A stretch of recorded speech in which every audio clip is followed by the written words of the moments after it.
자녀가 집중력이 조금 떨어지고 과잉 행동하는 모습이 좀 보이면 부모님들은 혹시 우리 자녀가 ADHD는 아닐까라고 걱정하시는 분들이 많아요. 더군다나 어떤 뭐 학원이라든지 학교라든지 선생님이 얘가 좀 집중을 잘 못하는 것 같습니다 라고 얘기하면 이제 더욱더 그런 고민이 심해지는데, 사실 이 ADHD라는 게 체질하고도 굉장히 좀 영향이 많습니다.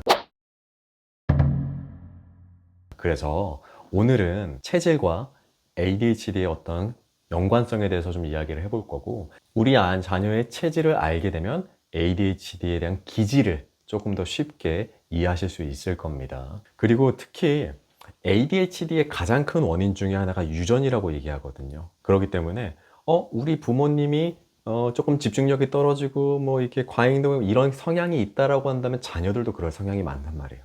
근데 유전이라는 게 결국은 체질이거든요. 부모님으로부터 물려받는 어떤 체질적인 부분이기 때문에, 그래서 오늘은 ADHD와 체질에 대한 얘기를 좀 드려볼 거고, 우리 아이의 체질을 한번 감별을 잘 해보신다면 ADHD를 이해하는 데 조금 더 도움이 될 겁니다.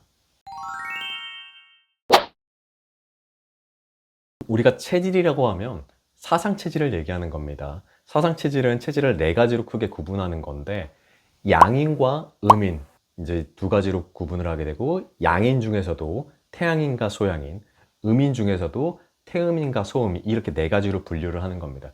자, 표를 보면서 한번 이야기를 해보겠습니다. 우선 양인을 먼저 얘기를 하면, 양인은 기본적으로 상체 쪽이 발달해 있어요. 체격적으로. 그리고 상대적으로 하체가 조금 발달이 상체에 비해서 잘 안 된 타입입니다. 그래서 역삼각형의 어떤 체형을 생각하면 쉽다, 이해하기 쉽다. 그리고 태양인과 소양인을 비교하게 되면, 태양인은 역삼각형인데 조금 더 두툼한 사람이에요. 목도 두껍고 얼굴도 크고 어떤 흉곽도 두껍고 이런 체형을 생각하시면 되고, 소양인 같은 경우에는 슬림한 역삼각형을 생각하시면 됩니다. 성격은 이런 차이가 있습니다. 양인 같은 경우에는 열이 많은 체질이기 때문에 외향적이에요. 둘 다 외향적. 그런데 약간의 차이는 있는데, 태양인 같은 경우에는 외향적이고 활동성이 높고 매사에 적극적이고 또 불같은 성격이 있고 감정 변화가 심하고 고집이 센 편입니다. 또 체온이 높고 체력이 좋은 어떤 체질적인 특징을 가지고 있습니다. 자, 이에 반면 소양인은 성격이 급해요. 그리고 끈기가 약해요. 그래서 우리가 흔히들 얘기한 용두삼이라고 얘기하죠. 그 마무리가 조금 약한 타입이에요. 근데 이제 호기심이 많고 민첩하고, 물론 화도 잘 내지만 그렇다고 해서 뭐 꽁하게 오래 가진 않고, 이런 성격적인 특징이 있고, 체질적으로는 열이 많고 에너지가 높은 어떤 특징이 있습니다. 음이는 반대로 하체 쪽이 발달했어요. 체격적으로 보면. 태음인 같은 경우에는 하체가 발달했는데 조금 더 두툼한 사람을 생각하시면 됩니다. 특히 상체보다는 허리 쪽이 조금 발달해 되어 있고요. 소음인 같은 경우에는 하체가 발달해 있는데 하체 중에서도 약간 엉덩이 쪽이 발달해 있다고 보시면 됩니다. 다만 소음인은 태음인과 다르게 굉장히 좀 슬림하고 오밀조밀하고 이런 체형을 생각하시면 됩니다. 성격적인 특징에 있어서 태음인은 차분하고 온화하고 인내심이 있습니다. 그리고 본인의 의사를 잘 표현하려고 하지 않아요. 하지만 또 일은 또 대충 하는 성향을 가지고 있습니다. 체질적으로는 땀이 많고 피로도나 스트레스에 조금 취약한 모습들을 보입니다. 소음이는 내성적이고 조용하고 꼼꼼하지만 결단력이 좀 부족하고 걱정이 많고 섬세하고 좀 잠재주가 많고 이런 성격적인 특징을 가지고 있고, 체질적으로는 좀 몸이 차고 체력이 약하고 쉽게 피곤해지고 뭐 손발이 차고 이런 특징을 가지고 있습니다. 그래서 이런 특징적인 모양을 설명해 드리면, 이제 그림을 보시면, 어떤 체형의 그림을 보시면 조금 더 이해하기 쉬우실 거예요.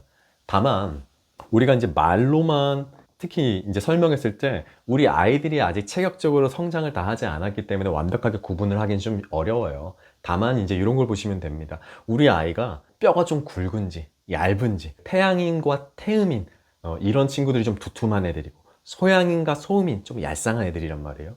그러면 두껍냐 얇냐 이런 것만 봐도 조금 구분할 수가 있고, 그 다음에 기본적으로 아이들의 텐션이 좀 높은가, 좀 열이 많은가, 좀 성격이 급한가, 혹은 좀 조용한가, 이제 이런 걸로 보면 우리 자녀가 어디에 속하겠구나 라는 부분을 좀 알 수 있겠죠. 그리고 우리나라에서는요, 사상체질을 분포하는 걸 보면 태양인은 거의 없어요. 그래서 양인은 거의 대부분 소양인이라고 생각하시면 되고, 그 다음에 이제 음인과 그 태음인과 소음인으로 나눠지는데 그 퍼센티지가 보면 대략 한 3분의 1 돼요. 자료로 한번 보게 되면 태음인이 39.2%로 가장 많고 소양인이 33.7%, 소음인이 27.1% 정도다.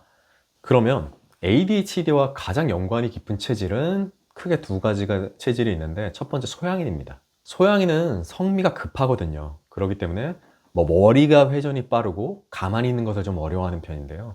특히 소양인의 경우 열이 많고 감정 변화가 심해가지고 좁은 장소에 있으면 답답함을 잘 느끼는 경향성이 있습니다. 또 집중력이 떨어져서 물건을 잘 잃어버리거나 중요한 일을 놓치는 경우가 많고 성미가 급하고 기분 변화가 심해서 이것저것 두서없이 일을 처리하고 쉽게 화를 내고 충동적으로 일을 처리하는 경향성이 있습니다. 근데 이런 경향성을 잘 보시면 우리가 ADHD 중에서도 과잉 행동하는 ADHD, 일반적으로 말하면 과잉 행동을 하는 ADHD의 특성과 행동 양상과 굉장히 유사하단 말이에요. 왜냐? ADHD가 있는 애들이 일반적으로 주의력이 떨어지고 집중력이 떨어지고 그 다음에 뭘 한 가지를 할 때 가만히 앉아서 잘 못하고 일을 체계적으로 하지도 못하고 한 자리에 가만히 있지 못하고 과한 행동을 보이는 경향. 근데 이게 거의 소양인의 양상과 비슷한 말인 거죠. 자, 두 번째는 소음인입니다. 소음인은 차분하고 조용한 성품이고요. 그 다음에 예민하고 세심한 성격을 갖고 있고 평소 걱정이 많고 긴장을 많이 하는 편입니다. 그래서 소음인의 경우에는 불안도와 긴장도가 높아서 집중력 저하나 주의력 결핍 같은 문제를 겪을 수가 있는데 이런 모습들이 우리가 말하는 흔히들 말하는 조용한 ADHD와 굉장히 흡사합니다. 그래서 소음인의 경우 조용한 ADHD가 발생하기 굉장히 쉬운 체질이다 라고 생각하시면 되세요. 그러면 우리 자녀를 봤는데 우리 아이가 뭔가 소양인적인 체질이 보여요. 우리 아이가 소음인적인 체질이 보여요. 그러면 각각의 관리 방법을 통해서 조금 ADHD를 미리 예방할 수도 있는 건데 가정에서 할 수 있는 예방 관리법에 대해서 좀 알려드리겠습니다. 소양인의 경우에는 육체 활동을 꾸준하게 해서 체질적인 열을 밖으로 잘 발산할 수 있도록 하는 것이 중요합니다.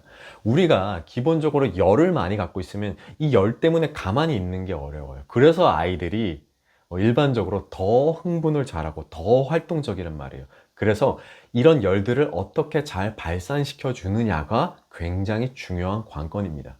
그래서 이제 소양인 아이들 같은 경우에는 축구나 농구 등과 같이 다른 사람들과 같이 즐길 수 있는 팀 운동을 하는 게 좋고 이렇게 끊임없이 움직이면서 협동성까지 함께 배울 수 있는 장점이 있습니다.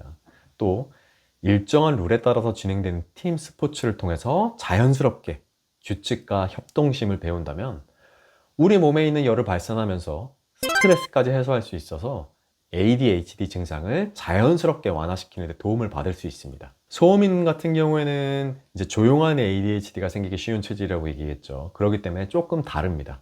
집중할 수 있는 환경을 제대로 만들어주는 게 중요하고 스트레스를 잘 관리할 수 있도록 도와주는 것이 필요한데요. 한 가지에 집중을 할 수 있는 취미를 만들어주는 것이 효과적입니다. 그래서 대표적인 취미 활동으로는 독서, 그림 그리기 이런 것처럼 가만히 앉아서 내가 온전하게 집중을 할 수 있는 어떤 취미들을 하는 게 좋습니다. 물론 몸을 움직이면서 운동을 하는 것 역시도 스트레스를 풀면서 집중력을 향상시킬 수 있는 좋은 방법이기 때문에 이것도 잘 이용해 보시면 좋을 것 같습니다. 오늘은 체질과 ADHD에 대해서 이야기를 좀 해봤습니다. 물론 우리 아이가 소양인이다, 소음이다 이래서 무조건 ADHD가 생기는 것은 아닙니다. 그리고 우리 아이는 소양인과 소음인이 아니야. 그러니까 ADHD가 안 생기는 체질이야 라고 생각하는 것도 아닙니다. 물론 체질적인 특징이 ADHD 발현에 있어서 조금 중요한 역할을 하지만 무조건적인 건 없기 때문에 제가 오늘 말씀드린 이 내용들은 이 체질과 ADHD의 얘기는 이 체질을 알면 ADHD를 이해하는 데 조금 더 도움이 된다는 부분의 그런 관점에서 말씀드린 거기 때문에 한번 보시면서 우리 자녀의 체질, 행동 패턴을 한번 잘 살펴보시면 ADHD를 이해하시는데 조금 더 도움이 될 것 같습니다. 오늘은 영상을 이렇게 마무리하고요. 다음에도 또 더 유익한 영상으로 인사드리겠습니다. 감사합니다.